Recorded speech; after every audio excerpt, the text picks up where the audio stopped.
última intervención del profesor que habló al final, ¿cómo es tu nombre? Profesor Alejandro. Creo que es necesario un gran proyecto de arte y cultura para la memoria. Sí es importante que el Estado lo tenga presente. Fue una de las ideas que circuló en la reciente cumbre de arte y cultura para la paz.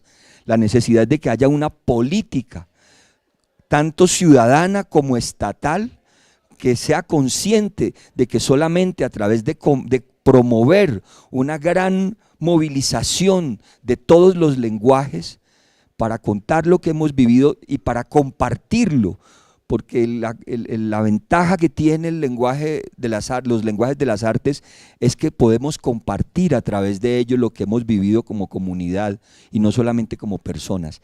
Y en ese trabajo es un trabajo que tiene que tener de todo tipo, ¿cierto? Como lo que hace Doris Salcedo, como lo que hace el señor Seferino, ¿cierto? Y los otros cantores que tienen en décimas, en esa época recogí en décimas, undécimas de lo que pasó en el Salado, hecho por la gente que estaba allí, desplazada en Carmen de Bolívar, por ejemplo. Y la gente lo hace, esa memoria de la que habló Paolo hay que compartirla, tiene que tener espacios para que circule por el alma del país, pero también es necesario un trabajo conjunto entre artistas y víctimas, que era lo que se refería la profesora, ¿cierto? Donde el dolor lo podamos elaborar poéticamente, conjuntamente, sin tratar de ser más ni menos, sino colegas creativos, y el dolor se convierta en poesía y en memoria y en fuerza, en resistencia para reafirmar la vida, para reconstruir otra sociedad posible, ¿cierto?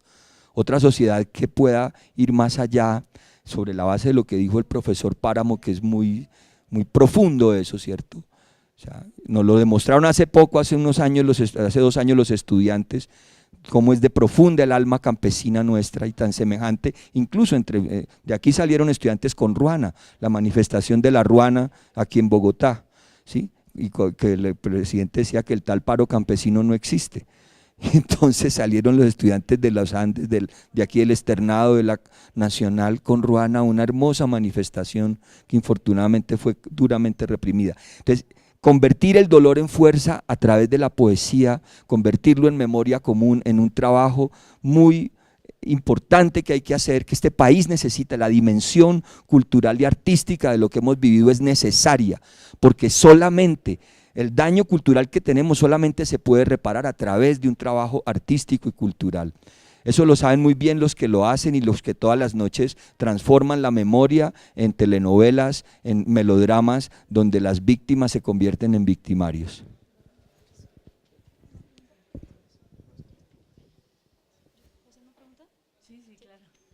Voy a circular el micrófono y ya lo vamos pasando. Bueno, yo soy Daniela Ortega, soy estudiante de esta universidad y quisiera hacerles una pregunta, y es más en el entendido de que si realmente podemos hablar de una reparación simbólica otorgada por el Estado, en el entendido en que hemos visto que esta última se sustenta sobre unas premisas que el propio Estado no es capaz de garantizar, como los sentimientos colectivos. Es decir, es muy difícil que el Estado pueda imponer, como lo decía el profesor Paolo, que debemos tener cuidado en que el Estado impusiera sus propias reparaciones.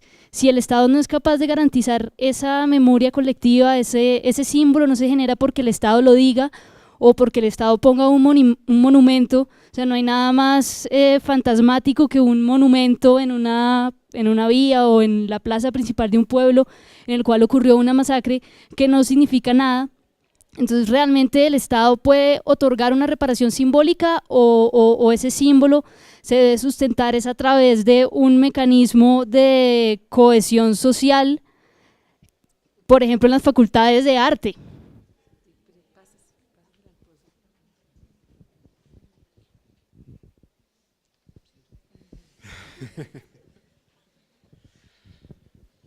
Es muy complejo el asunto. Entonces, yo pienso que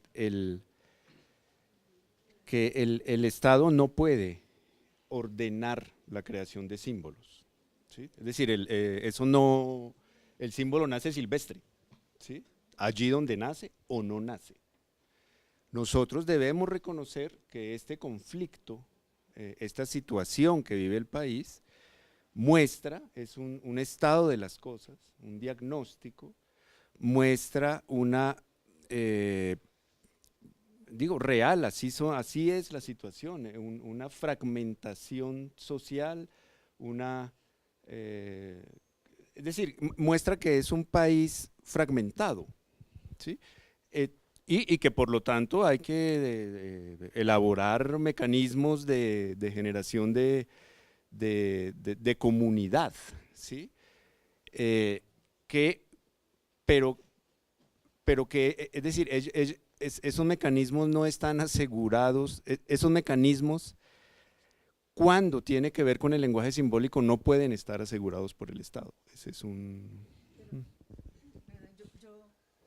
Quisiera responder la pregunta de Daniela, digamos desde el punto de vista estrictamente jurídico, digamos así, y es lo siguiente: yo creo que el Estado tiene la responsabilidad de crear espacios para, usar tus términos, exponer las hipótesis de reparación simbólica. O sea, el Estado sí tiene esa responsabilidad.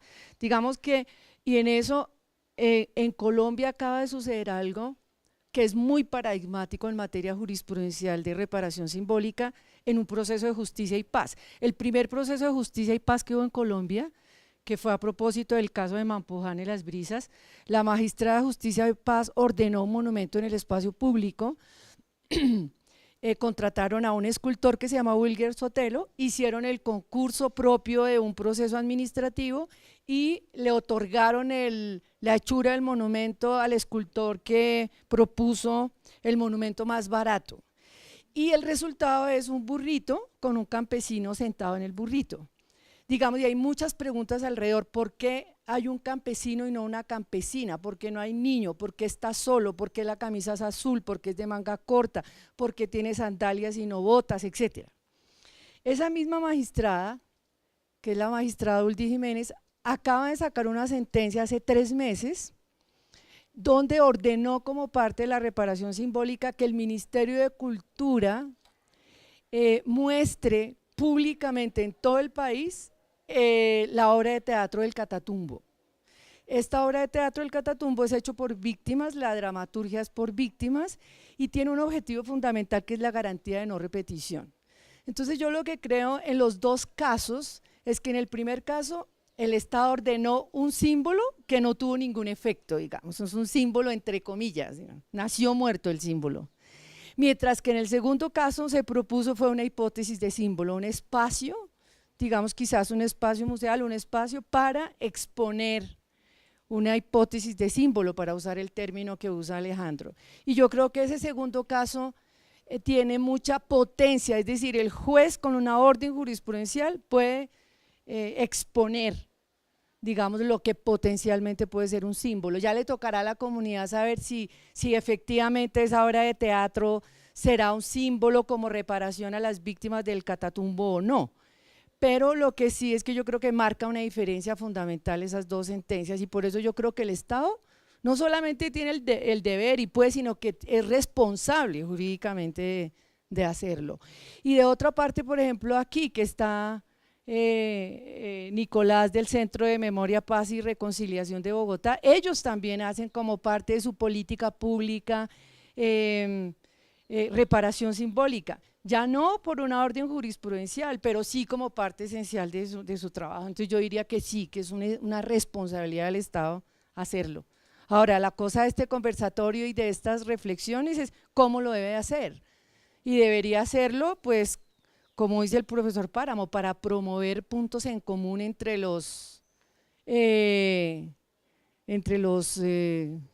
adversarios. ¿Sí?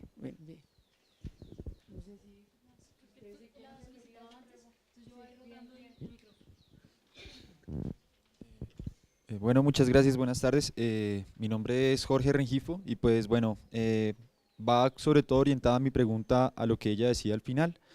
Digamos que eventualmente sí, digamos que existe la pertinencia de generar los espacios, los símbolos de reparar, pero sobre mí digamos que surgen varias cuestiones, ¿sí? Digamos que a la hora de retratar el campesino o la persona víctima, realmente a quién estamos retratando, ¿sí? Es un esquema bastante complejo, sobre todo en el esquema, digamos, de la situación actual. Sobre todo entendiendo que el conflicto colombiano no es un conflicto que tenga 10 años, es un conflicto que tiene una larguísima data. No podemos ni siquiera decir que enuncie específicamente históricamente sobre hechos específicos como la muerte de Gaitán, porque podemos encontrar procesos de violencia que anteceden incluso esos hechos, ¿sí? Entonces, digamos, ¿qué realmente vamos a simbolizar frente a los esquemas que desarrollemos? Bien sea un museo, bien sea una estatua. ¿Vamos a significar a las víctimas, como lo dijimos, o vamos a significar el proceso del conflicto? Y la segunda, es un conflicto social interno dentro de un país. Así como existimos quienes queremos absolutamente sobrepasar este esquema de violencia y entendemos que existen unas personas que han sido víctimas, también dentro de nuestro territorio, digamos que existen personas que están absolutamente en desacuerdo de esa situación. ¿Cómo, digamos, podemos garantizar que esas mismas simbologías que a nuestra forma de ver están garantizando, digamos, la reparación de un segmento social, no están afectando también a otro segmento social que tiene, digamos, pensamientos distintos y que de alguna forma u otra también se pueden considerar como víctimas?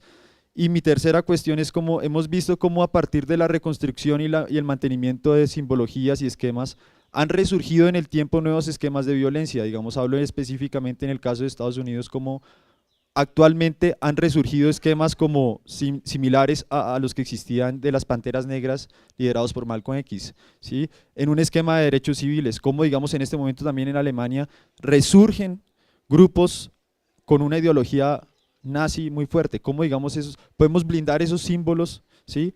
Para que no sean también un motivo futuro de la reconstrucción del mismo conflicto que pensamos reparar.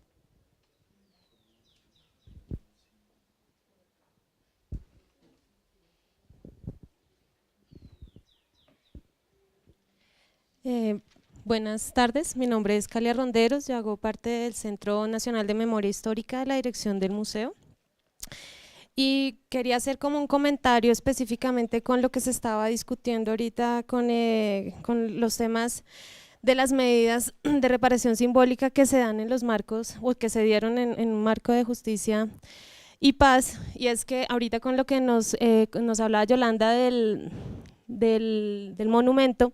Yo tuve la oportunidad de conocerlo hace 15 días más o menos.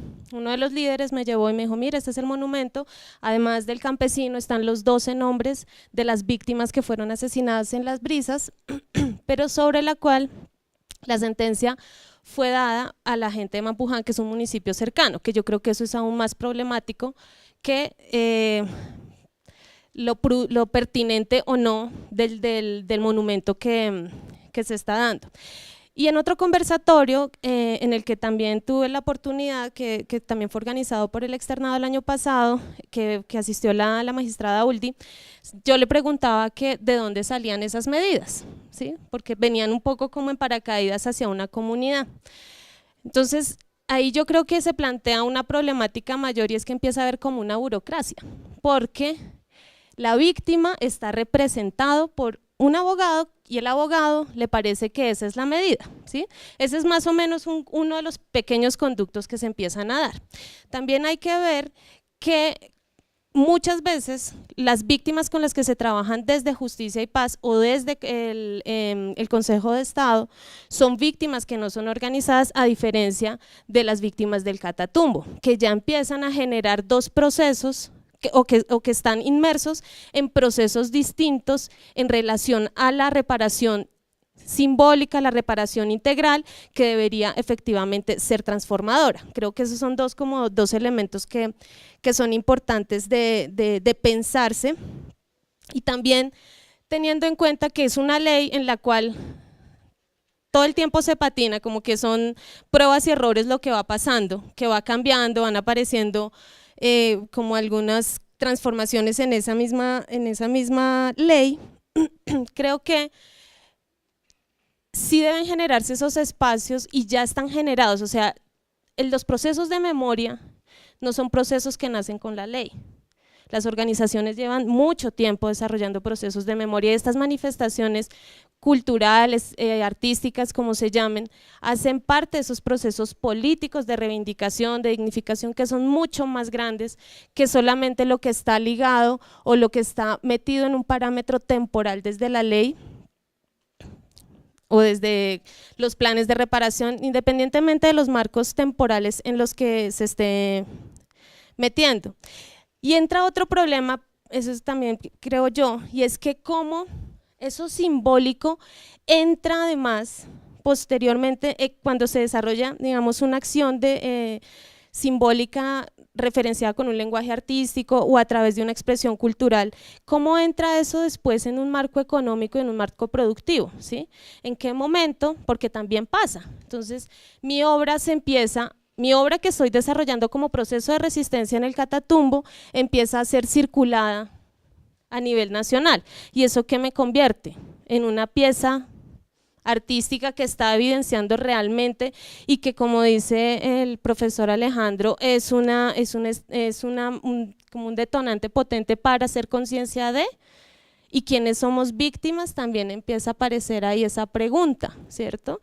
¿Quién se identifica como víctima?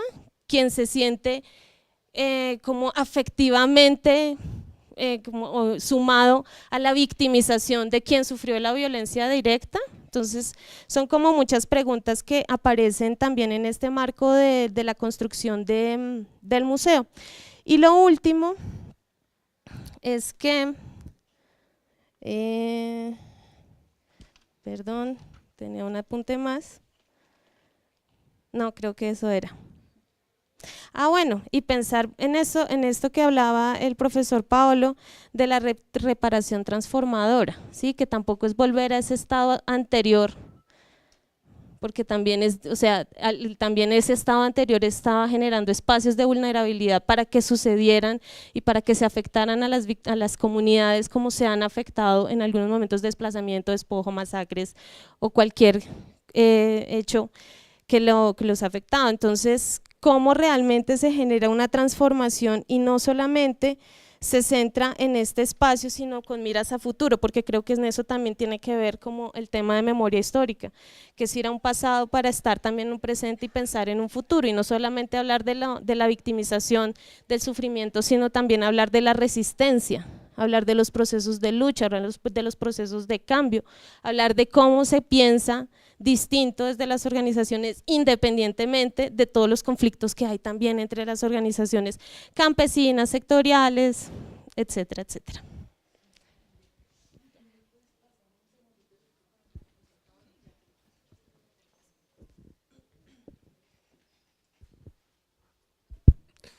Pues retomando lo de Yolanda y conectándolo con lo que acabas de decir. Sí, yo creo que hay un paso adelante desde la primera sentencia a la segunda, pero creo que se puede ir más allá.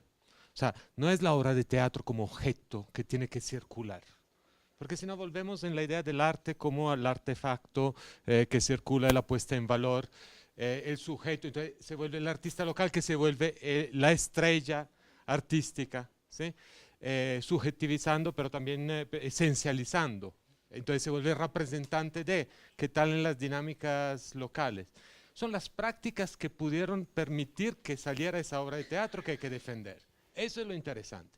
Y eso es más complicado porque significa meterse con las relaciones de poder local, ¿sí? Yo siempre me acuerdo una frase de Patricia Ariza que decía, ojo, no es que hay desplazamiento porque hay un conflicto. Aquí hay un conflicto para desplazar la gente. O sea, aquí es uno de los objetivos, ¿sí? Entonces, hay unas relaciones de poder. O sea, nosotros hablamos del conflicto, yo creo, a veces de manera muy ingenua.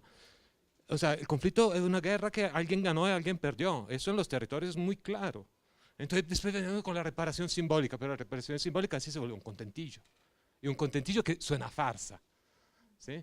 En cambio, ¿cómo restablecemos la posibilidad de hacer teatro y decir lo que uno quiere decir y cantar el duelo allá?